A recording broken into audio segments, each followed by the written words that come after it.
main influence talaga sa akin yung dad ko. Kasi guitarist din siya.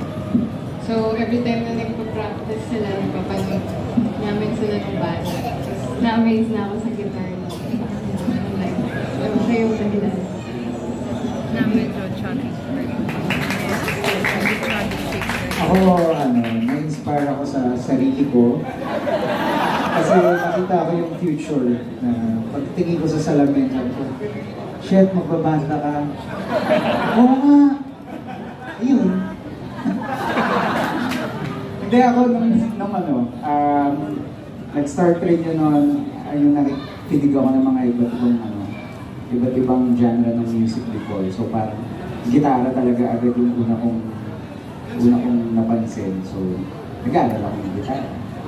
Tapos na-inspire ko yung sarili ko. Tsaka yung mga ibang tao sa paligid. I thank you. So, meron lang akong follow-up.